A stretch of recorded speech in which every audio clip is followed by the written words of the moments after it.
ओम राम कृष्ण हरी. आज आपण पाहणार आहोत जगद्गुरु तुकोबर यांच्या हेचे दान देगा देवा या अभंगातील तिसरे चरण आहे.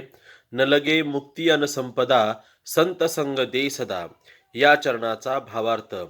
जगद्गुरु तुकोबराय भगवंताकडे दान मागतायत आणि हे दान मागताना जगद्गुरु तुकोबराय म्हणतात की सर्वसामान्य व्यक्तींकडे जर आपण पाहिलं तर ते भगवंताकडे काय दान मागतात. तर जर कोणी ज्ञानी असेल तर तो काय म्हणतो, मला मुक्ती प्राप्त करून दे. आणि जर कोणी लोभी असेल, जर कोणी सामान्य माणूस असेल तर तो काय म्हणतो, मला काय प्राप्त करून द्या, धन प्राप्त करून द्या. परंतु जगद्गुरु तुकोबराय म्हणतात की मला हे दोन्हीही नको. मला मुक्तीही नको आणि मला संपत्तीही नको. जगद्गुरु तुकोबरायांना मुक्ती का नको? कारण आपण जर मुक्त झालो तर मुक्त झाल्यानंतर आपल्याला पुन्हा जन्म मिळेल का? तर पुन्हा जन्म मिळणार नाही.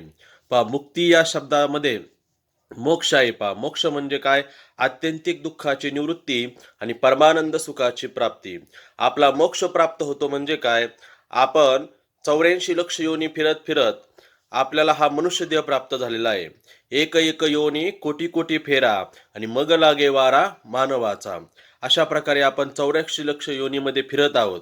या फिरण्याला भगवान शंकराचार्य संसार म्हणतात. पहा, पुनरपि जननम पुनरपि मरणम पुनरपि जनने जठरे शयनम य संसारे खलु दुस्तारे कृपया पारे भज गोविंदम भज गोविंदम भज गोविंदम मूढमते. म्हणजे हा जो काही संसार आहे, या संसार चक्रामध्ये आपण फिरत आहोत, परंतु आपला काय झालेला नाही? मोक्ष झालेला नाही. म्हणून आतापर्यंत आपण सर्व काही झालो, परंतु आपल्याला मुक्ती मिळालेली नाही. म्हणून हा मोक्ष प्राप्त करण्यासाठी हा नरदेह आपल्याला प्राप्त झालेला आहे. मग या नरदेहामध्ये आल्यानंतर आपण मोक्ष प्राप्त करून घेतला पाहिजे. हा मोक्ष प्राप्त करून घेतल्यानंतर आपल्याला काय प्राप्त होते? तर मुक्त स्थिती प्राप्त होते. काम नाही झालो पाही रिकामा, अशी आपली अवस्था होते. म्हणजे आपल्याला काय प्राप्त होते? तर मुक्ती प्राप्त होते. परंतु जगद्गुरु तुकोबराय म्हणतात, मला ही मुक्तीही नको. कारण आपण जर मुक्त झालो तर पुन्हा जन्माला येता येणार नाही. परंतु जगद्गुरु तुकोबरायांना पुन्हा पुन्हा जन्माला यायचे. जगद्गुरु तुकोबराय म्हणतात, घेईन मी जन्म याजसाठी देवा, तुझी चरण सेवा साधावया. म्हणजे मी अनेक जन्म घेईल आणि या अनेक जन्मामध्ये काय करील? तर तुझी चरण सेवा करील. म्हणजे भगवंताची भक्तीचं सुख प्राप्त करण्यासाठी, भगवंताच्या भक्तीचं प्रेम प्राप्त करण्यासाठी, भगवंताबरोबर अंगसंग करण्यासाठी जगद्गुरु तुकोबराय काय म्हणतात? मी पुन्हा पुन्हा अवतार घेईल. म्हणून जगद्गुरु तुकोबराय म्हणतात की मला मुक्ती नको. त्यानंतर जगद्गुरु तुकोबराय म्हणतात की मला संपत्तीही नको. जगद्गुरु तुकोबरायांना संपत्ती का नको बरं? आपण जर जगद्गुरु तुकोबरायांचे चरित्र पाहिलं तर जगद्गुरु तुकोबराय हे सावकार होते. पा, त्यांच्याकडे प्रचंड अशी संपत्ती होती. ती संपत्ती असतानाच देखील जगद्गुरु तुकोबरायांनी ती संपत्तीचे जे काही लेखाजोखा आहेत, त्या त्याच्यामध्ये काय केलं होतं? तर त्या सर्व कर्जवह्या पाण्यामध्ये बुडून टाकल्या होत्या आणि कुणालाही काही पैसे मागायचे नाहीत. कुणाकडे काय उधारी राहिली ही सुद्धा जगद्गुरु तुकोबरायांनी सोडून दिली. पण जगद्गुरु तुकोबरायांनी सर्वात मोठी कर्जमुक्ती 400 वर्षांपूर्वी केली होती. म्हणून जगद्गुरु तुकोबरायांना पैशाला महत्व न देता जगद्गुरु तुकोबरायांनी भगवंताला महत्व दिलं. म्हणजे आपण कितीही पैसा प्राप्त करण्याचा प्रयत्न केला तरी तोही एक दिवस संपणारच आहे किंवा त्या योगे कुठलाही लाभ होणार नाही, हे जगद्गुरु तुकोबरायांना कळाले. आणि असे कळाल्यामुळं जगद्गुरु तुकोबराय म्हणले, न लगे मुक्ती अन संपदा. मला मुक्तीही नको आणि संपदाही नको. मग मला काय दे तू? तर संत संग दे सदा. तर तुम्हाला काय प्राप्त करून दे? संत संग. आपल्याला जर मोक्ष जर प्राप्त करायचा असेल, आपल्याला जर भगवंत जर करायचा असेल तर आपल्याला सत्संग प्राप्त होणे अति आवश्यक आहे. पहा, कारण सत्संगानेच काय होत असतो? आपल्याला विवेक प्राप्त होतो असतो. पहा, बिनु सत्संग विवेक न होई, राम कृपा बिनु सुलभ नसोई. सत्संगाने आपल्याला विवेक प्राप्त होतो आणि सत्संग हा रामाच्या कृपेने आपल्याला प्राप्त होतो. सत्संगामध्ये आपल्याला काय प्राप्त होतो? तर विवेक प्राप्त होतो. विवेक म्हणजे काय? सत्संगतीने आत्मा अविनाशी असून तद्व्यतिरिक्त सर्व विनाशी व चंचल आहे, असा जो काही निश्चय, याला काय म्हणतात?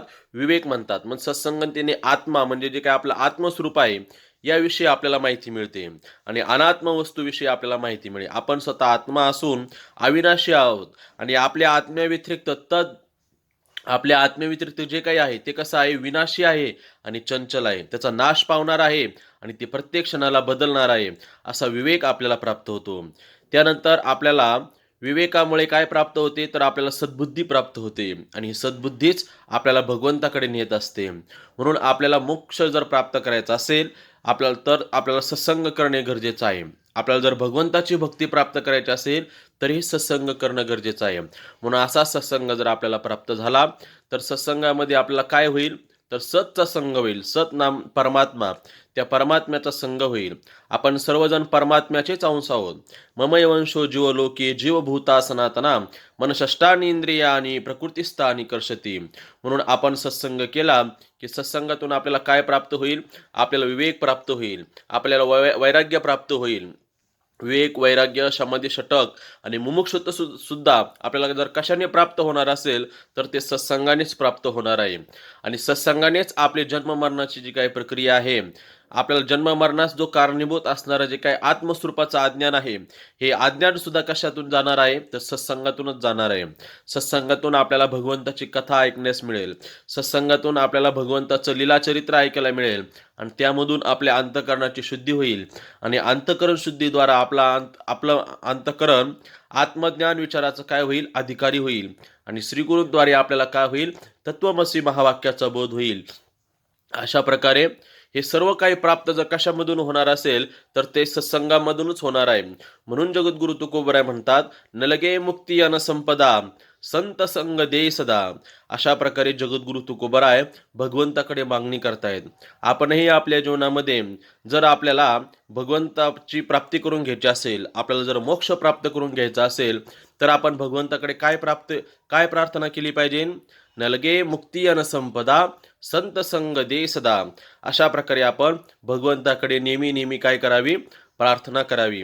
आणि नेहमी नेहमी आपण जर भगवंताकडे प्रार्थना केली तर भगवंत आपल्यावर प्रसन्न होईल आणि भगवंत आपल्याला सुद्धा काय प्राप्त करून देईल, सत्संग प्राप्त करून देईल. असा सत्संग प्राप्त करण्यासाठी जगद्गुरु तुकोबराय भगवंताकडे मागणी करतात बायका अभंगामध्ये. अखंड जया तुझी प्रीती मज दे तयांची संगती